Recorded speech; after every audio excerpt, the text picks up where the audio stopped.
Hello, traders. FX Pip Collector here. Today is Thursday, November 20th, and this is my analysis for the pound yen, and we're on the daily time frame to start with.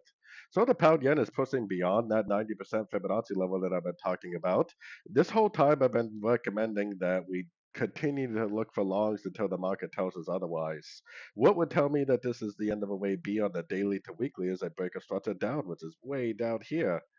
The market easily could keep on going up, which is why I am not going to go short just because we're at a potential resistance area.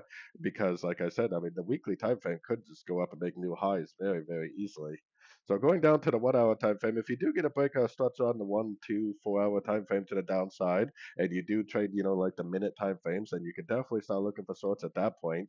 But for now, I would have a hard time recommending anything but longs. You really need to look at anything you see to the downside as nothing more than a pullback within an uptrend.